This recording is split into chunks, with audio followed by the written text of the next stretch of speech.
you've muted yourself as well, but thanks so much for that introduction, and lovely to see everyone this evening as well. Sharon, if you wouldn't mind going back, this is to the first slide. This is several slides in. There we go. Great. So this is actually the cover of my book, which is coming out later this year. It's coming out in November, dealing with, as the title suggests, Jewish soldiers in the Civil War. I'm going to begin with a very unusual episode, a very dramatic episode, which I suspect will be unfamiliar to many of you, which takes place in August of 1863. In August of 1863, Benjamin Zold, who was rabbi of Oheb Shalom congregation in Baltimore. He was a young man, barely 30 years old, and just finding his feet in America. Like much of the American Jewish population at the time, he was a newcomer, a new arrival. He'd immigrated from Hungary in 1859. He actually now had a 3-year-old American-born daughter at home, Henrietta, the first of his 8 daughters. And Henrietta Zold would ultimately become much more famous than her father, surpassing him in fame. She founded Hadassah, the women's Zionist organization. That was far, far in the future in 1863. For the moment, Rabbi Benjamin Zold had more keeping him up at night than just his infant daughter. Baltimore, where he lived, after all, was a restive city in a restive border state in the midst of the Civil War.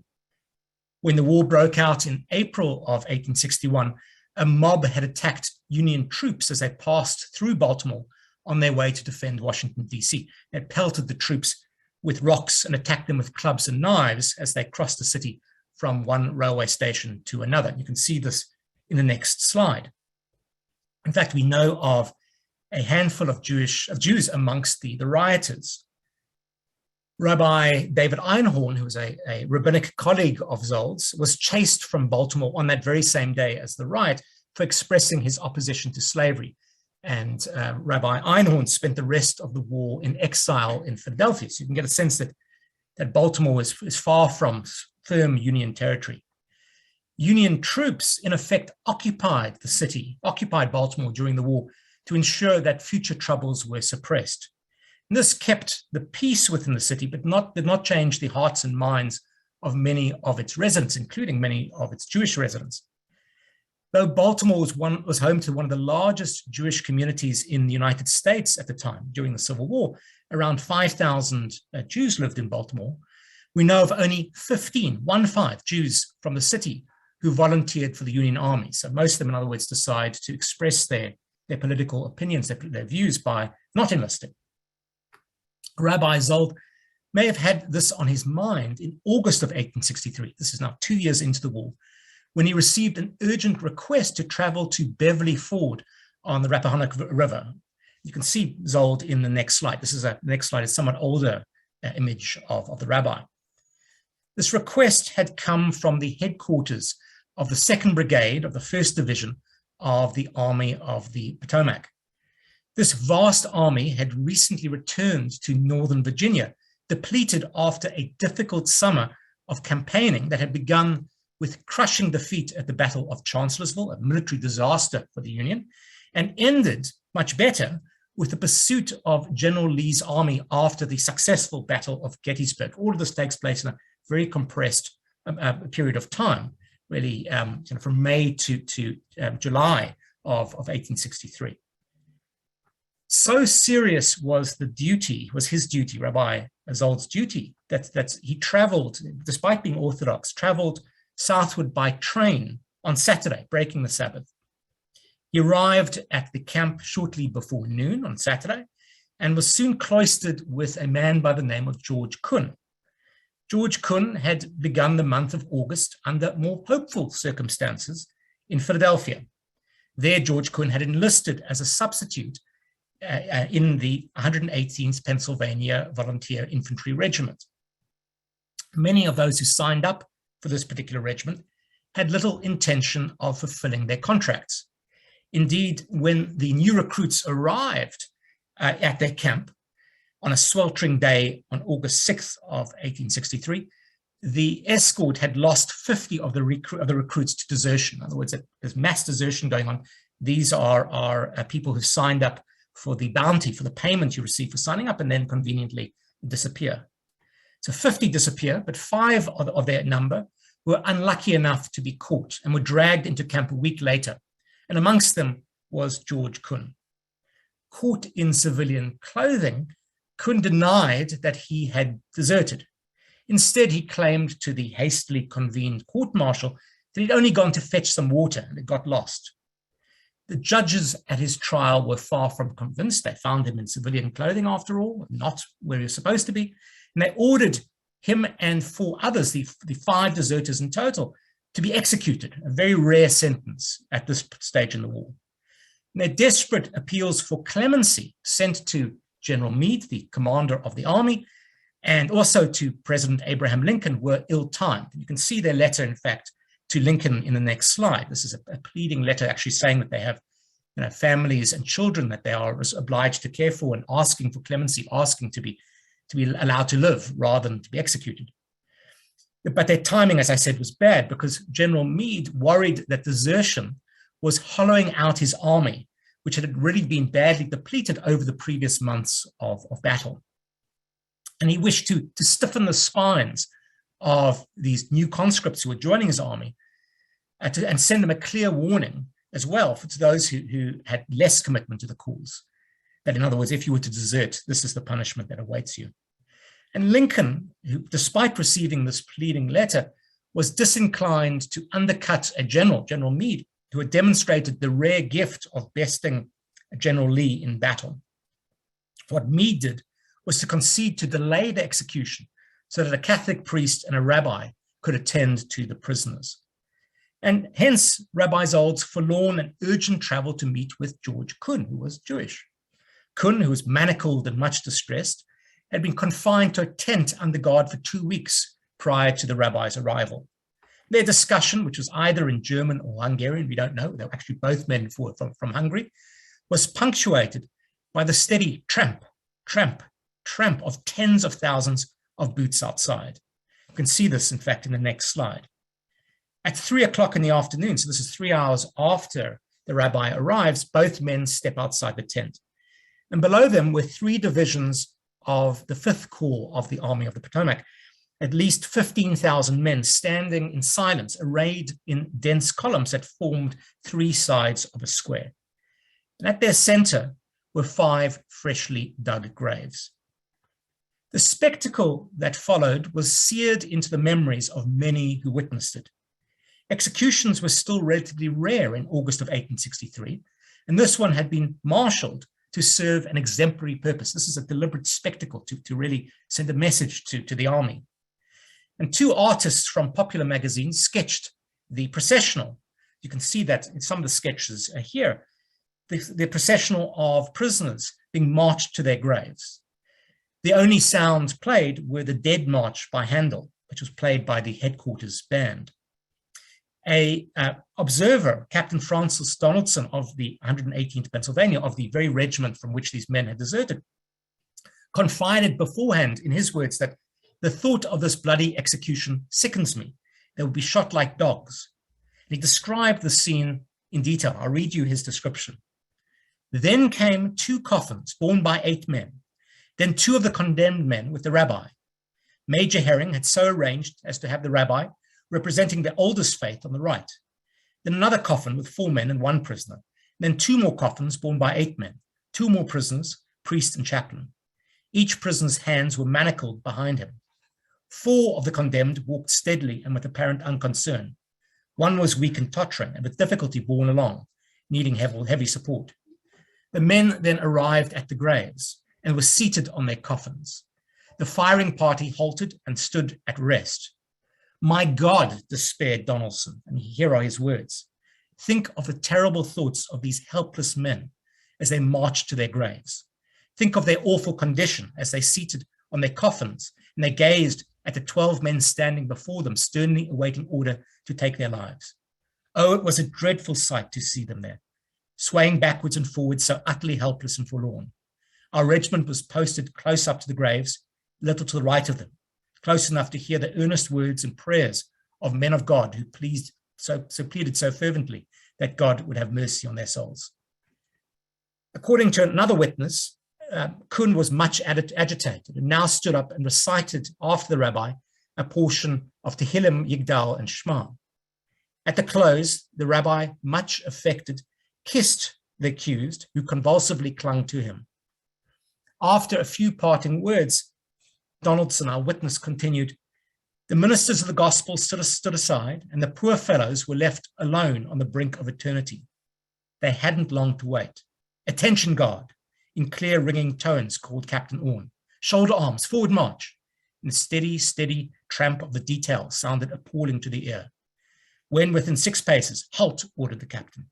'Ready, aim, fire,' and 60 pieces flashed full in the breasts of the deserters, and military justice was satisfied. Four of the men fell back heavily on their coffins and rolled off to the ground, their heads striking the coffin lids, making a sounding thud, while the bullets passing through the bodies were seen skipping and bounding over the open fields. This scene horrified Rabbi Benjamin Zold. Moments before he had embraced Kun, now the soldier was confined to an unmarked grave. The poor rabbi, our eyewitness wrote, was sadly cut up. He had never before witnessed such a death scene. Hastening to the major's tent, he gathered up his few belongings and made for the train, anxious and eager to get away from such scenes of blood, as he expressed it. He was in such a hurry to depart, he left his pocketbook behind. It was probably, by the way, no coincidence that the next month, Rabbi Zold arranged for the Jewish soldiers stationed around Baltimore to be issued with passes so they could attend high holiday services in the city. This is, in fact, one of the only cases we know of where rabbis actively intervened in this way to provide passes. And we can assume, therefore, that Rabbi Zold still had George Kun, the deserter, on his mind. In reality, this tragic episode involved one of the very few instances where the Union Army made special allowances for Jews.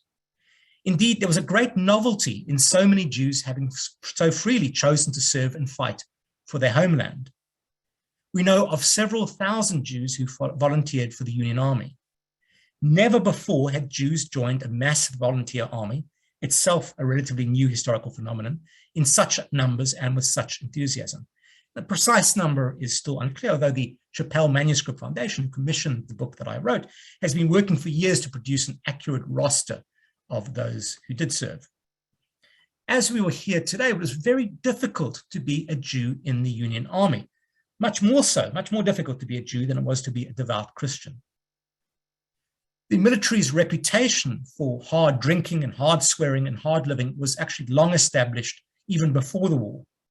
You can see this, in fact, in the next slide, scenes of card playing and drinking within the army. And this was a sort of common pastimes, bored soldiers drinking, playing cards, other such things. And few were under any illusion that the mass volunteer armies provided a haven for the faithful. You didn't sign up with the expectation that it would be easy to practice your religion in the army. In fact, devout Christians routinely complained that the military camp was a profane place. They disapproved of this card playing and this drinking, and otherwise Jews had actually less trouble with those two things than did devout Christians. Few of their fellow soldiers, whether Jewish or Christian, had shared the desire of devout soldiers for religious fellowship. Instead, coarseness and boorishness, vulgarity reigned. Idle hours were filled with what were regarded as sinful pursuits like card playing and drinking. And officers and men were indifferent to observing the Sabbath, whether on Saturday or Sunday. Those who prayed in public faced scorn and scoffing. In fact, the conspicuous display of piety was associated at the time with women and with domesticity, not what was regarded as the manly vigor of soldiers. But if faithful Christians feared the mockery of their comrades, Jews had even more reason to hide their faith. This, of course, did not stop some from trying to live like Jews in the Union Army.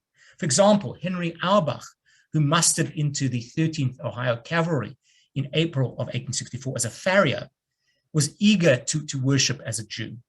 In July of 1864, when he and his comrades were bivouacked behind a dense knot of entrenchments, breastworks, and forts that maintained a chokehold on the city of Petersburg, Virginia, you can see these in the next slide.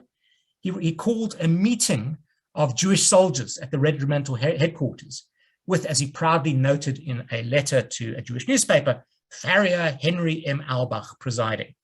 Auerbach was tasked by this meeting with writing to Rabbi Isaac Mayer Wise, the famous leader of the Reform movement in America, to solicit from him a siddur and tzitzit and tefillin, prayer books, ritual fringes and phylacteries, as well as copies of Wise's newspaper, The Israelite, for, as Henry Auerbach complained, were tired of reading the evangelist. In other words, the only newspapers otherwise available were Christian missionary newspapers. Ideally, Auerbach proposed, these religious articles, tefillin, prayer books, etc., should be provided to each Jewish soldier in the army. And then we see in this letter a demonstration of his desire to maintain some measure of religious observance in the field, as well as his confidence in publicly donning garments certain to call attention to his religious identity. You don't put on a kippah or tzitzit or tefillin in the army without certainly drawing much attention to yourself. With his regiment temporarily becalmed, initially behind these entrenchments outside Petersburg, his request also reveals how he mapped out a future for himself that included time for orderly prayer. But what happened next, however, of course, reveals how the war intruded on the best laid plans. Because just 2 days after he sent his letter, his regiment, the 13th Ohio Cavalry, went into line and occupied some of those rifle pits and bomb-proofs, these shelters that you see here, roughly 200 feet from their Confederate counterparts. The barrage of shells and bullets, a soldier recalled now, was constant. He described, someone else in the regiment described at night this sounding like old-fashioned wood chopping, this constant knocking sound of bullets and of shrapnel. So frightening were the circumstances here that a whiskey ration was issued twice a day to the soldiers. After 2 weeks, 200 yards away from the enemy, they were moved right to the front lines, to occupy the front lines even closer to the Confederate trenches. And here they entered a new phase of misery. There was torrential rain, which drenched the men and washed away their fortifications. A soldier within the regiment remembered that the ground was, in his words, alive with vermin and maggots, which washed down the hillsides. And our hardtack, our biscuits, contain the little chaps. Put a hardtack in hot coffee, he said, and these little scamps will crawl out with a smile on their faces, as if saying, "How do you do?" Our appearance, said the soldier, is dirty, greybacks, ragged clothes, unkempt hair, etc. The regiment was launched forward on July 30th as part of the broader assault that accompanied the Battle of the Crater, an attempt to breach the Confederate defenses of Petersburg. The regiment was torn to shreds as it attempted to storm the Confederate breastworks.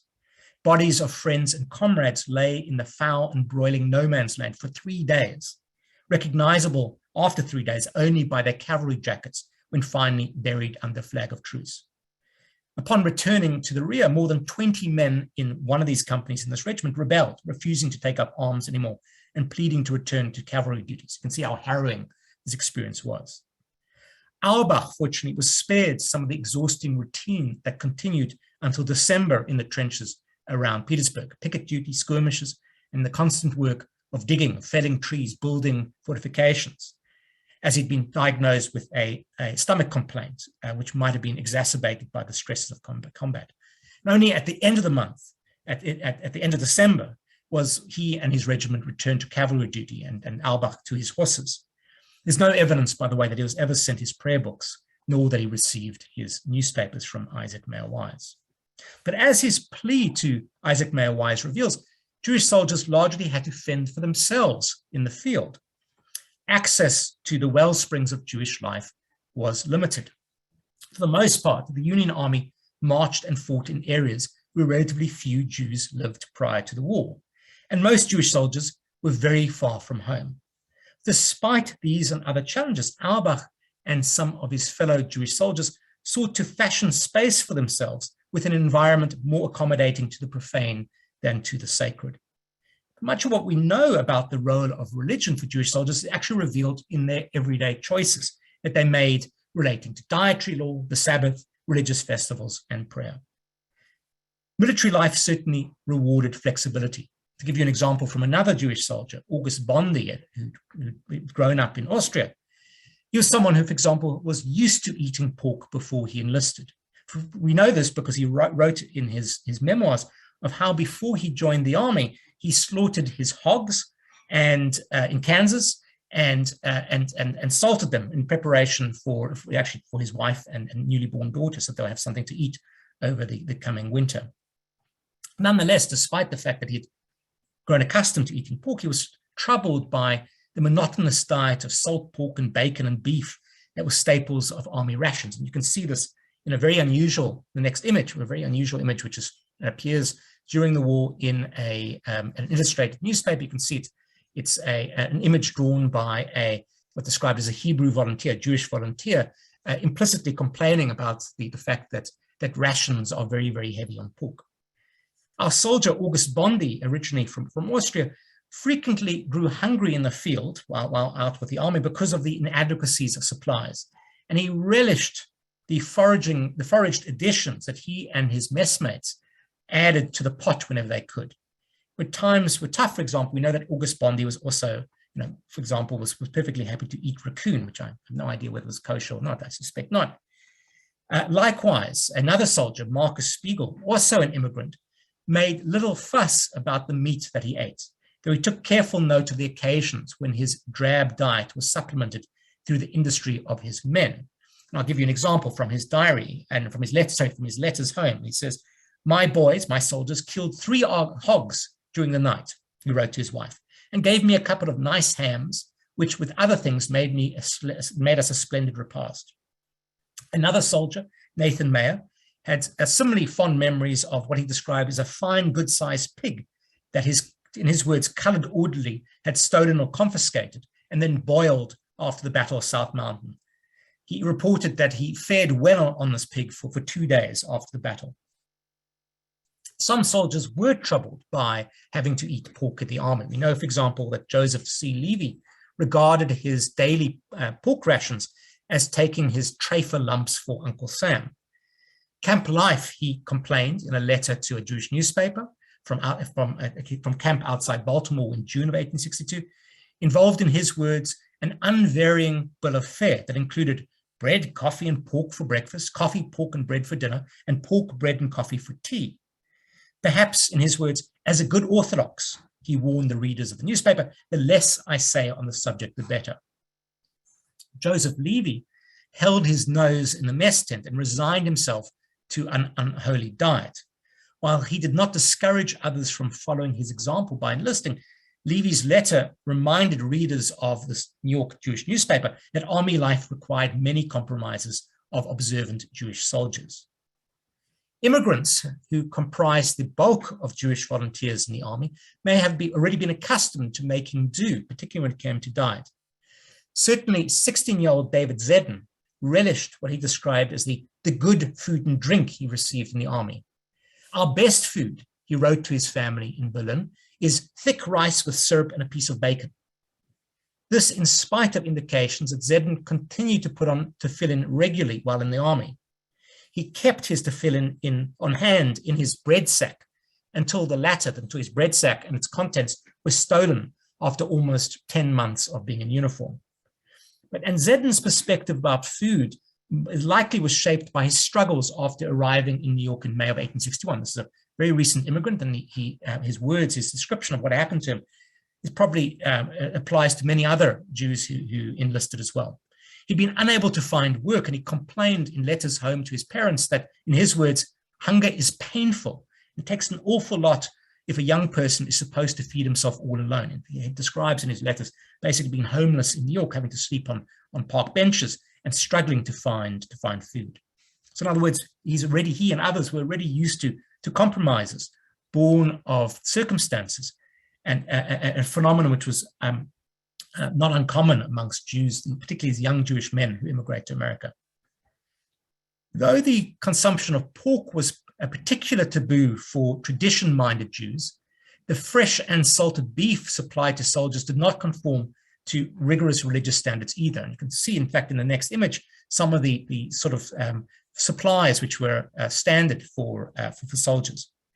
In reality, it was almost impossible for an enlisted man, for a volunteer, to permanently forego his meat ration and to subsist instead on coffee and hardtack and beans and the plunder of forages, even if supplemented by generous food parcels dispatched by family and friends on the home front. We see soldiers repeatedly writing to their families asking to be sent supplemental food, additional food.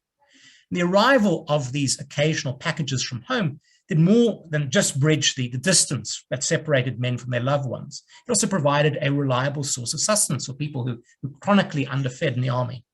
We know, for example, that Marcus Spiegel pined for the comforting tastes of home. And this comes from a letter to his wife. He says, "You may send me something nice to eat in the box. It will not cost any more. A bottle of something to drink won't hurt anybody." And then he writes follow-up letters 2 weeks later, salivating at the prospect of soon receiving the promised parcel. He writes, "My mouth is watering for the contents already. I have no doubt but that it will be here by tomorrow. And then, oh God, won't I pitch in? I should think I will." Tongues, he wrote back to his wife, presumably pickled tongues, he wrote home, were just a thing on a hard march. You can see Jews and their relationship with food is nothing new. It was not much easier, however, for Jewish soldiers to observe religious rituals while in the army either. The regimented rhythms of military life granted men very, very little autonomy. When in camp, an endless cycle of drill and parade structured time and allowed for little variation in routine. Few allowances were made for the Christian Sabbath, few allowances made for Sundays, never mind for the Jewish Sabbath, for Saturdays. While officers had more freedom than enlisted men, military movements and the very lumbering nature of military bureaucracy, which was very, very stingy with leave, made it very difficult to plan ahead with any degree of certainty. It's not as if you could plan ahead and to be home, for example, on leave during Jewish festivals.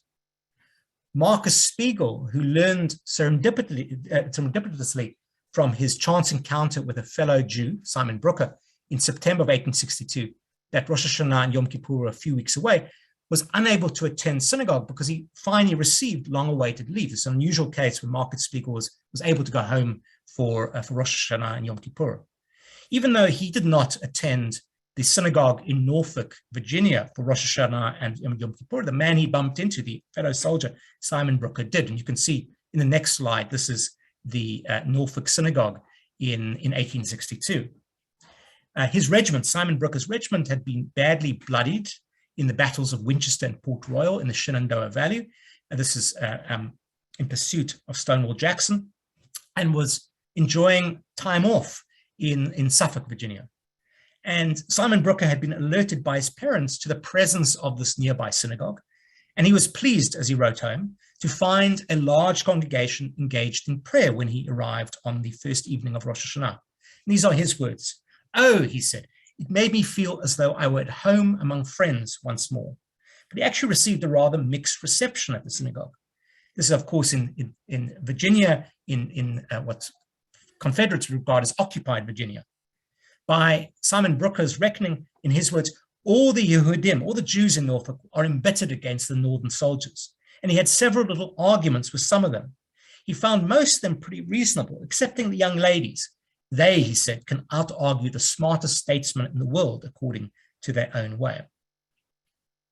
Marcus Spiegel found another way to engage with the Jews he encountered in the towns that his regiments passed through on its campaigns. Early in campaign season in the Shenandoah Valley in 1862, Spiegel described how he had, in his words, lots of fun with Yehudim, with Jews. He recognized Jewish civilians, in his words, by their names as well as by their punim, by their faces. And he would surprise them by dropping Hebrew into his conversation. "You ought to see them jump and ask, 'Yehuda?'" he wrote. Spiegel repeated his trick in Memphis, which we see in the next slide. Temporarily leaving his men aboard a transport ship that would soon take them to Vicksburg, Mississippi, he encountered a Jewish couple as he strolled along the Memphis riverbank. Remembering that it was Saturday and itching for a chance to have what he described as a kosher lunch, he wrote that he greeted this couple with, "Happy Sabbath, dear people," frightening the gentleman and probably his wife, who were unused to being offered, in his words, being offered happy Sabbath by a man in uniform with swords, spurs, and so forth. He was directed then to a Jewish boarding house in Memphis, where he joined 30 other, in his words, very surprised Jews for lunch. But the tables were soon turned. His host recognized his face and established their familial interconnections. This is Jewish geography 1862 style. A chance meeting paid dividends. A month later, when Spiegel was camped 3 miles above Vicksburg, he received a, in his words, sumptuous box full of things from a well-wisher in Memphis. And such opportunities were few and far between, because Spiegel next celebrated Sabbath more than a year later in Baton Rouge, where he was invited to the house of a Mrs. Bear, an enterprising Jewish widow who regularly entertained Jewish soldiers. Her place, he complained in his words, would seem very pleasant to go to if it were not for six as mean children as I ever saw. We also have a handful of accounts of Jewish soldiers celebrating Jewish festivals while in the field. And the best known is Joseph A. Joel's vivid description of celebrating Passover in 1862, while idled by winter in the village of Fayette in the wild woods of, in his words, wild woods of West Virginia. Told of the approach of Passover, presumably in letters from home, Joel and 20 of his comrades and co-religionists belonging to the same regiment were granted relief from their regular duties so they could prepare for the festival. Entrusting the sutler, the regimental merchant, with some of their newly paid wages, they enlisted him to send matzah once he returned home to Cincinnati. And this precious cargo, 7 barrels of unleavened bread of matzah and 2 prayer books, arrived by wagon train with mere hours to spare on Passover. In Joel's words, he wrote, "We're now able to keep the Seder nights if we could only obtain the other requisites for that occasion." You can see in this next slide his wonderful description of the Seder that he celebrates in West Virginia. We held a consultation, this is him and his fellow soldiers, and decided to send parties to forage in the country, while a party stayed to build a log hut for the services. About the middle of the afternoon, the foragers arrived, having been quite successful. We obtained 2 kegs of cider, a lamb, several chickens, and some eggs. Horseradish or parsley we could not obtain, but in lieu we found a weed whose bitterness, I apprehend, exceeded anything our forefathers enjoyed. We were still in a great quandary. We like the men who drew the elephant in the lottery. We had the lamb, but did not know what part was to represent it at the table. But Yankee ingenuity prevailed, and it was decided to cook the whole and put it on the table. Then we could dine off it and be sure we had the right part. The necessaries for the charoset we could not obtain, so we got a brick which, rather hard to digest, reminded us, by looking at it, for what purpose it was intended. With all these symbolic foods in place, the sacramental wine, or at least a stand-in, a lamb shank, or in this instance an entire lamb, an egg and bitter herbs, and charoset, they were now ready for their Seder, and Joel led the service. The ritualized meal, which began with a somber exhortation for divine intervention to preserve our lives from danger, soon devolved into fast. And you'll see this on the next slide. This is more from Joel's account. The ceremonies were passed off very nicely until we arrived at the part where the bitter herb was to be taken. We all had a large portion of the herb ready to eat at the moment I said the blessing. Each ate his portion, when horrors, what a scene ensued in our little congregation. It's impossible for my pen to describe. The herb was very bitter and very fiery, like cayenne pepper, and excited our thirst to such a degree that we forgot the law authorizing us to drink only 4 cups of wine, and the consequence was we drank up all the cider. Those that drank the more freely became excited, and one thought he was Moses, another Aaron, and one had the audacity to call himself Pharaoh. The consequence was a skirmish, with nobody hurt, only Moses, Aaron, and Pharaoh had to be carried to the camp, and there left in the arms of Morpheus, asleep. This slight incident did not take away our appetite, and after doing justice to our lamb and chickens and eggs, resumed the second portion of the service, without anything occurring worthy of note.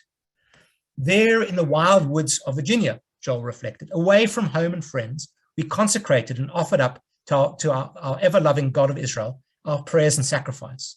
I doubt whether the spirits of our forefathers, had they been looking down on us, standing there with our arms by our side, ready for an attack, faithful to our God and our cause, would have imagined themselves among mortals, enacting this commemoration of the scene that transpired in Egypt. Equally endearing, but even less reliable, is the Passover tale of Mayor Levy, a cavalryman in the 5th Pennsylvania Cavalry. Levy is remembered to have come across the unlikely sight of a young boy munching on matzah upon entering a town in Northern Virginia in April of 1864. He remembered that, in his words, when I asked the boy for a piece of the unleavened bread, the child fled indoors, shouting at the top of his voice, "Mother, there's a damn Yankee Jew outside and he wants my matzah." The boy's mother, we are told, displayed more grace than her son. She came out immediately and invited him to return for a Passover dinner that night. To conclude and to return to the subject with which we started, the less fortunate religious ritual that bothered Jewish soldiers related to burial, and you'll see this in the next slide. Dying far from home and alone was an abiding fear for Jewish soldiers, as was concern about what would become of their remains. For Jews, it also raised the problem of internment in unconsecrated ground and without Jewish burial rites. When called upon, local rabbis conducted funerals for soldiers who died in military hospitals. But more often, Jewish soldiers had a hope that other Jews would step in to help. In Nashville, for example, we know that Henry Spitz formed a personal bond with the Prussian-born soldier, Jewish Littman, whose regiment was encamped opposite his house for more than 3 months in the fall of 1862. Littman accompanied Spitz to synagogue on Yom Kippur, and Spitz was in frequent contact with him and other Jewish soldiers. Their relationship unfortunately had a tragic end. Littman's unit was engaged at the Battle of Stones River, 30 miles from Nashville. Spitz recalled in his own words that at the first opportunity I had after the battle, I inquired after him and heard he fell on the battlefield. I considered it my duty, if possible, to recover the body, to give him a burial according to the laws of Israel. Spitz sent word to Pauline Littman, the soldier's wife, in Chicago, asking for instruction about how, in his words, to dispose of the remains of your lamented husband. Unable to locate her, and with intermediaries in Chicago evidently not encouraging him to send the body northwards, Spitz proceeded with the burial. This is what he wrote. On the 9th day after his death, I found him in a plain coffin at the undertaker's. His features were the same as living, smiling in death. With the assistance of friends, we claimed the remains, had them brought to my house, and then interred the next day, Friday the 9th of January, on the burial ground of our congregation, Ohavez Emet, with all the honors a Yehuda, a Jew, wishes for. Spitz wrote to the Israelite newspaper, Isaac Mayer Wise's newspaper, in the hopes now that Pauline Littman, now a 28-year-old widow and like her husband, far from home, would learn, so that she could learn all the facts, in his words, and it may be a consolation for her to know where his remains rest. Unfortunately, this was a common experience for Jewish soldiers who either died with their burial places unrecognized or with family members uncertain of what their fate was. For those who survived the war, the experience of soldiering was transformative in all sorts of ways. The war broadened their social and geographic horizons. We see Jews who'd lived prior to the war in New York and Philadelphia, for example, instead heading southwards or heading westwards. Also, war socialized them to life in America. We see extraordinary upward mobility amongst Jews who serve in the Union Army. Yet the Civil War was not just transformative for those who fought in the Union Army, but actually for all Jews in America. On the one hand, it was a root cause of the emergence of modern anti-Semitism in the United States. And on the other hand, it also was the root cause of an extraordinary transformation, an economic transformation of the position of Jews in the United States. These, however, are topics for another time and for other talks. Thank you. So I'm obviously be very happy now in our remaining time. Thank you very much. Yes, we have a number of questions. I'm just going to pin the two of us so that we can have a little chat. That was fantastic and funny. I did not expect to be laughing during your presentation, but you picked some great things. So let's start with the obvious question that everybody has on their minds. How did you get involved in this? Oh, that's a good question. That's the first question. Then we'll get into the questions about the presentation. We have to start with you. Absolutely. So I need to work on that on that particular story, make it a more interesting story. Yes. In truth, so as you can hear, I'm not American. I'm South African. Even though I lived in America for a number of years. I went to graduate school in America and then taught at American University for a number of years before returning to Cape Town in 2015. But in a way, it's partly a story of family business, in that my father is a historian who has written a lot about South Africa and also about Jews in South Africa. In fact, has worked on the experience of Jews in the South African War and in the Boer War. So partly there's I suppose that influence in a childhood, I suppose, in the same way that some Americans who are interested in the Civil War spend their remembered trips to battlefields, go to Gettysburg or elsewhere, that our occasional drives between Cape Town and Johannesburg, it's sort of a 1,000-mile drive. We would stop at the battlefields of the Boer War along the way. So there's certainly there's that element. But the less exciting answer to the question as well. So I've long been interested in this question about how military life impacts Jews and Jews' experience in the military. So certainly there's that. But in a way, this interest in this project began as a graduate school project. I was at Brandeis University, and I was interested in, I needed to write a term paper, and I wrote a term paper on Jews in the Civil War, which now however many years later, probably almost 20 years later. Don't have to count. So there are a lot of questions about the Confederate Army as well. So I think that we're going to ask Ari to bring you back for another presentation to do the other side, because Sure. People want all sorts of different questions about that. But let's try to stick to the Union Army for the remainder of our time. So a couple of questions. One, there's the famous General Grant's order that went into effect and then went unaffected almost instantaneously. Can you speak briefly to that, and also let people know about that? Because I'm not sure that all 200 of us are aware of that less than stellar moment in American history.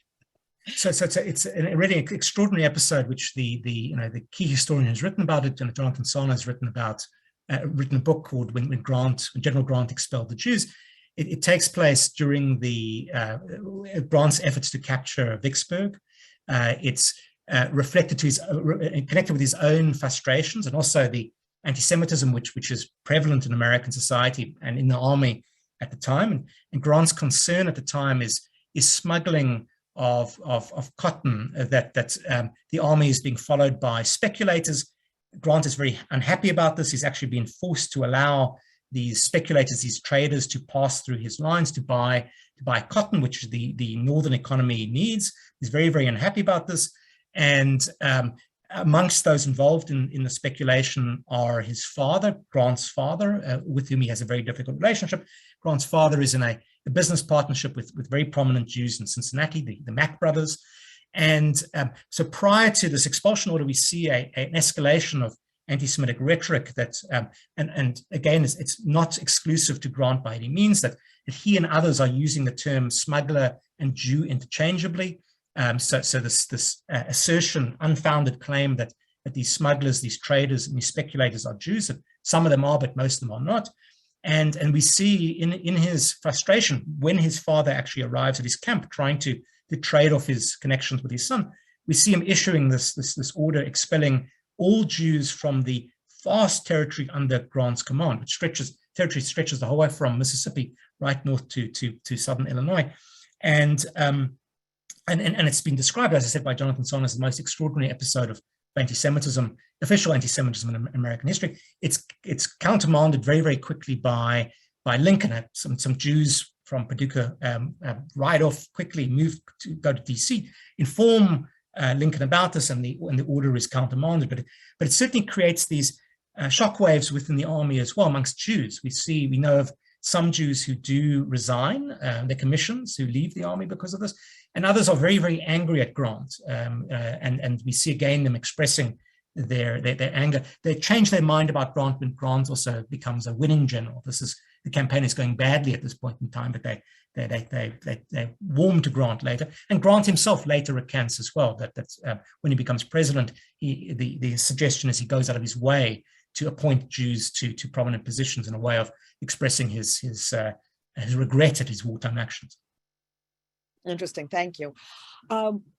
It was also during the Civil War that you could have non-Christian chaplains in the army. So what's sort of the procedure for getting rabbis as chaplains, and were there any at that time? So it's a great question. So initially, so prior to the war, the chaplaincy is restricted to Christians, and during the first period of the war, it is as well. That the Congressional Act, which is passed, says that you have to be a Christian minister to serve as a chaplain, and we see then through the end of 1861 into 1862 a campaign by Jews to have this law changed, and there's a test case which is presented that there is a unit which actually does appoint a Jewish chaplain. He's forced to resign. They appoint another chaplain who has rabbinic credentials, or at least has a proper religious training, and he again is denied, and it becomes a basis again of really a classic lobbying effort to have chaplains appointed. And ultimately, we know one chaplain who's attached to a regiment. So in other words, a chaplain in the field, a man by the name of Sarner, and also we know of hospital chaplains. There are more hospital chaplains than chaplains in the field. And the reason there are very few chaplains in the field is that regiments have to select their own chaplain. And there's no unit, there's no regiment within the Union Army where Jews predominate. There aren't any ethnic Jewish regiments. That's why there aren't more Jewish chaplains. And also chaplains have a very ambiguous relationship as well with regiments too, that many regiments actually rather hostile towards chaplains. So many regiments go without chaplains as well. Why are they hostile to chaplains? Oh, because of the thinking and the card playing. So partly it's a question of who becomes a chaplain, and often it's a failed minister, someone who can't run a decent congregation wherever, can't find a job. They're seen as a second rate. They're seen as lazy in some cases. I mean, there's a whole range of prejudices against these chaplains, and so they have in many cases a very, very low reputation. And as I said, regiments are happy to go without them in many cases. So speaking of regiments and the Jews in the different regiments, so two questions. One is, what would entice, shall we say, a Jewish young man in the North, because they're basically immigrants in the North, to enlist? Where I understand what's going on in the Confederacy, but about in the North, why are they enlisting? And also, what sort of anti-Semitism did they experience within the regiments, and how do we know about it? These are good questions. So there are a range of motives, particularly at the beginning of the war. So in April of 1861, there's war fever, real excitement, rallying around the flag. And we see that most Jews who enlist actually enlist in that first month of the war. And thereafter it tapers off quite quickly. And these are people who are motivated by the same reasons as everyone else, that the sense of national pride, of rallying around the flag, a sense of that there is defending the Union. They don't expect the war to last as long and to be as dangerous and bloody as it is. Thereafter, Jews enlist again, the motivations are complicated, sometimes for economic reasons, that you remember that particularly in the first year of the war, there's an economic crisis in the North, that it's the split, the secession of the southern states leads to crises, particularly in industries where Jews are involved, like the clothing trade, like peddling, things of that kind. And we know, again, from the diaries and letters left behind by Jewish soldiers, that they have little choice. That you as with the example of David Zedden, whose example I described, he's literally starving, and there's no work, very little opportunity, and the military makes it increasingly attractive for you to enlist. That they, as it becomes more difficult to attract soldiers, they raise the amount of money that they pay you as an incentive, the bounty that they pay you. So some of it is economic factors. Sometimes it's a variation on that theme, that they, in some states, there are what are called stay laws, that again, you can, if you join the army, your business cannot be declared to be bankrupt, it cannot be liquidated. So we see people who also enlist for that reason. But a whole range of reasons, again, not dissimilar from the broader population. Although what does make Jews different, at least from the the broader population is that, as you've described, in the north, the vast majority are recent immigrants. So they, and which in some cases makes them reluctant to enlist. That they're young men far from home. Their families are telling them, and we have lots of evidence of this, telling them, don't enlist. We haven't sent you off to America for you to die on a foreign field. Right. So sort of family pressure. Right. It's something that doesn't matter to us because we're exactly. You're precisely that. Why you've barely arrived and now you're right. This is not your fight. There are some who are ideological. We know that, for example, August Bondi, whose example I provided, he's a staunch abolitionist, and from very early on, he enlists because it's for the cause, for the ideology. And we have others who enlist initially for economic reasons, who also become ideologues. They also become committed to ending slavery, and this is a broader phenomenon in the Union Army, that people often don't sign up for ideological reasons, but you become a crusader in the army. Your question about anti-Semitism is also about anti-Semitism in the ranks, and what sort of experience do the Jews have? And we have all sorts of evidence of different types of this. That we know, for example, Jews writing to their families or writing during the war, after the war, about their experience. It's difficult to tell how widespread it is. I mean, there certainly are some examples of bullying and classic sort of anti-Semitic bullying, that's people being insulted as Christ killers, having being tripped on the parade ground, having their salt instead of sugar being put into their tea, that sort of stuff. It seems to be relatively rare because it is such a multi-ethnic army. Remember that more than a quarter, probably around a quarter of the army are immigrants, are foreigners, and are from all over Europe and elsewhere.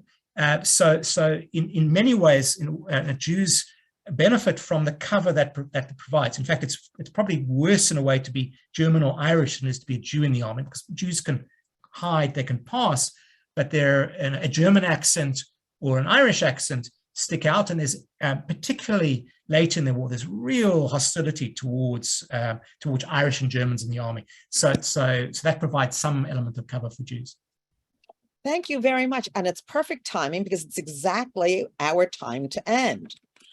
So I want to thank you on behalf of everybody. It was a fantastic program, and I'm going to encourage Ari to bring you back for either more of the Union, but definitely for the Confederacy. So thank you very much. And I look forward to seeing as many of you as possible on Sunday when I'm giving the presentation, but at others of our CSP talks. So goodbye to everybody and have a great rest of your day. Bye, and thank you so very much, Professor Mendelsohn. A great pleasure. Thanks, everyone. Bye-bye, everybody. Bye-bye. Have a good day.